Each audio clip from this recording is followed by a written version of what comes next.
I'm going to present today some preliminary results on Dwarf Galaxy's cosmological simulations, in which I've been working with Phil Hopkins, Jess Bullock, and Dusan Keres. But before, let me do a little bit of motivation. So we basically know that star formation is really inefficient, both from local observations and the Kenny-Gatsby law, but also for abundance matching. So when we compare the ALO catalogs that we got from lambda CDM simulations with the galaxies that we observe, in the best cases, we see that it's basically at most 10% of the baryons are being transformed into stars. And we have, in your current picture right now, we rely on feedback as the answer of like this inefficient star formation. So we rely on AGN stellar feedback to actually be responsible of stopping the transformation of gas into stars. And that's actually the same, is the same thing that simulations are saying to us. If we do cosmological hydrodynamical simulations and we don't put any feedback, we tend to overcool and produce too many stars. And of course, then people have been trying to put feedback into these simulations, but as Michael was telling, we cannot reach the physical resolution in these simulations to actually reach basically the real physical scale that rule these processes. So we have to rely on subgrid models. And there have been very successful approaches that actually have given good matches with observations and some nice predictions, but in general, these models are a little bit difficult to extrapolate. The point is that these models were generated when the basically state-of-the-art simulations were they have a resolution between 1 kiloparsec and 100 parsecs, right? And now, in the last years, we are achieving much better resolution. So the question is, we can actually do better for the subgrid modeling. So we have been using this new subgrid model, which was developed by Phil Hopkins to resolve the interstellar medium. And the main idea of the model is to resolve higher densities to have a resolved multi-phase interstellar medium. So of course, we are still using a subgrid model, so we have to rely on some analytical issues, but the idea is that we are trying to go one layer below previous ones and making a much easier connection with the stellar evolution models. So we are using Gadget 3 with the new SPH implementation that Phil suggested. I don't think I have to talk you too much about the code, but it has split momentum flux stellar, and heating, and it has also fine structural cooling. And well, one of the motivations that moved us to try to do cosmological simulations with this code was the nice results that Phil and his collaborators found for non-cosmological models. So why are we talking about Dwarf Galaxy halos today? Well, the first thing is because with these halos we can actually achieve much better resolution. So we want to do Dwarf Galaxy halos in cosmological runs, doing some basically, in order to achieve this higher resolution, we're going to use this trick of using a slightly smaller box as usual, so that we can actually reach much better resolution. The next will be that we actually have, there is a significant increase of observational data that we can compare with with these dwarfs. We want to study feedback processes, and these objects actually have similar or lower baryon content and gas-to-star efficiency than bigger galaxies. So the feedback processes should be also really important in these galaxies. And right now we assume that this type of objects, in these types of objects, AGNs do not play an important role. And this is important now because the AGN feedback is not implemented still in the code. So the first sets of simulations are already finished, and I'm showing here just a few nice visualization plots of one Dwarf Galaxy halo 1 times 10 to the 10, and this is just supernova explosion at redshift 3.5. And these slides are basically 10 by 10 in XY, and then it's a thin slide in the Z axis, what I'm plotting of. And these are gas properties, so I'm showing density, temperature, velocity, and metallicity that we are getting. So what about the general properties? We have been comparing dwarf galaxies with known properties of dwarf galaxies at redshift 0. Here on the left, I'm showing the halo versus stellar mass relation. I'm plotting the results I'm plotting are the triangle. The triangle and the square are the two runs I'm going to be talking about today. So the triangle is 3 times 10 to the 9. The square is 1 times 10 to the 10. And in this plot, I'm also showing the lines represent abundance matching results. And the dots are actual results from other simulations, or other results on dwarf galaxy simulations. And on the right, I'm showing the stellar mass versus iron fraction content. And again, we have the triangle and the square symbols for simulations. And the circles stand for observational data of nearby dwarf galaxies that Evan Kirby kindly gave to me. So let's move to the next thing. So feedback and the dark matter distribution. So one of the things that we want to do with these simulations is actually understand why the observed densities in dwarf galaxy halos are smaller than expected from lambda CDM and body cosmological simulations. And here, so let's focus first on the left plot. This is the halo that is 3 times 10 to the 9, and the idea of this study is that feedback can actually, in order to produce this decrease of dark matter that we are observing, feedback could be responsible of ejecting this dark matter while ejecting also the gas, right? So on the left, there is this halo of 3 times 10 to the 9 solar masses at redshift 0. I'm plotting the density profile of the hydrodynamical run, which is in red, and the dark matter only run.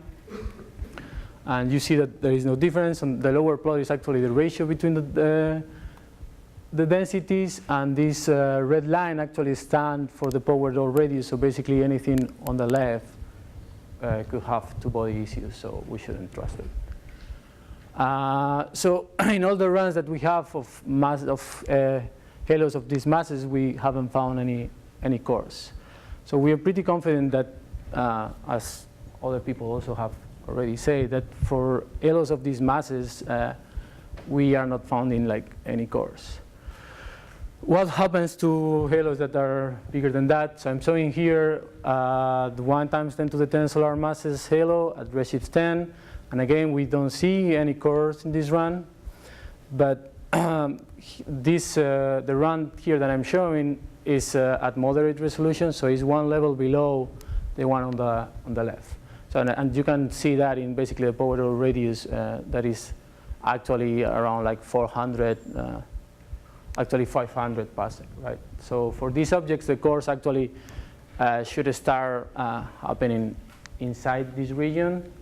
So right now, we want to say that we don't see the cores with our moderate resolution, but we probably need the higher resolution guys to have a final answer. But the good news is that we have, these simulations have just finished. I still haven't, they finished just a few days ago. I haven't had the chance to run my analysis pipeline on them, but Phil has told me that he didn't see any cores. But I hope that we will have a little bit more about that in not much time. And let me talk also about another thing that we are studying in these runs, and it's the gas content and the baryon fraction evolution of these objects. On the left, I'm showing a comparison of the baryon content of the simulated objects with observations. So I'm plotting stellar mass versus gas mass. Again, the triangle, 3 times 10 to the 9 solar masses, and the square is 1 times 10 to the 10. And I'm plotting here the observations. The green points are nearby dwarfs, and the orange / yellow points are the observations from Vija et al. 2006. So we are kind of there in terms of observation, but we wanted to know basically what was going on with the gas. And I want you to see on the right plot, basically I'm showing the mass evolution at a fixed radii for one of the, actually for the square halo, but it's similar to the triangle. These different lights stand for different fixed radii, so for different fixed radius. So the light green basically is the gas inside 0.3 kiloparsec, and as you move outwards, you're getting to higher and higher, higher radius. So as you see, basically this wiggling around is produced of the feedback. So the feedback is basically producing these explosions, and is moving the gas out of the galaxy scale, and you probably can see this in better perspective if I show you the star formation rate. But I apologize because here I'm plotting the age of the stars. So here redshift 0 is on the left, here is redshift 0 is on the right, but you get an idea of, basically we have the star formation all over the history of this dwarf, and is the responsible of expelling gas out of the galaxy and producing these wibbles all along the history of the halo. However, we see that this blue line is the gas contained at the virial radius, and we see that it's actually decreasing, but we don't see these strong feedback processes in this line, right? We see a much smoother process that is going on, which we are still basically trying to understand what is going on, and I'll be happy to chat with people about it today or tomorrow. But we basically are seeing two different mechanisms to expel the gas depending on the scale. In the galaxy scale, we are seeing the strong feedback episodes that translate into this wiggling.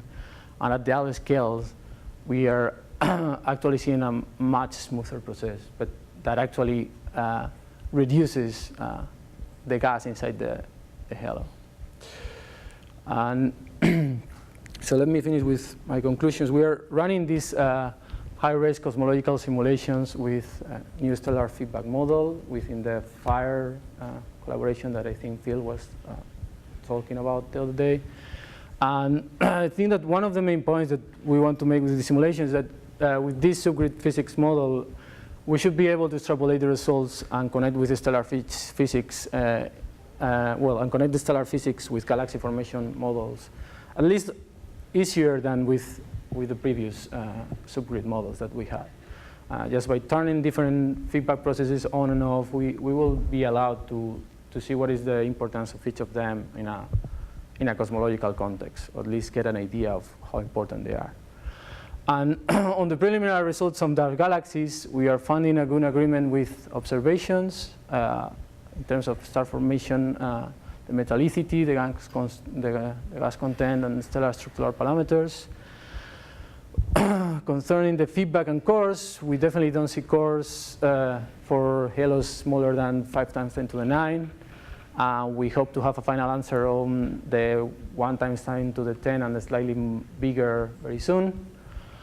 And concerning the gas, we are seeing that the gas is expelled from the galaxy due to violent feedback episodes. However, there is a smoother process is happening at the allo scale. And that's all. So.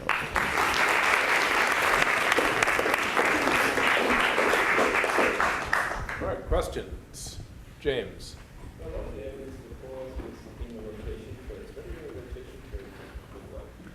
I don't have it in the present, but I have it in my computer, so I can show you and we can talk about it. I'll be happy to show it and we can discuss. Fraction of gas? At the virial scale, or at the I don't have the number here, but I can tell it to you. It's, no. Well, maybe. No, I don't have that plot here, but because there was, but it doesn't look. It's well below basically the cosmological Actually, yeah, I'm showing it here, right? This is redshift 0. This is 10 to the 1 times, between 1 and 2 times 10 to the 8. And this is the virial mass, right? So it's 1 times 10 to the 8 over 1 times 10 to the 10.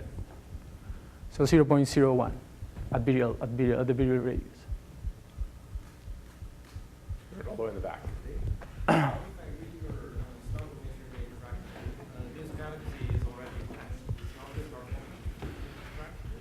It's a star forming. This is redshift 0. What halo mass is it? 1 times 10 to the 10 solar masses.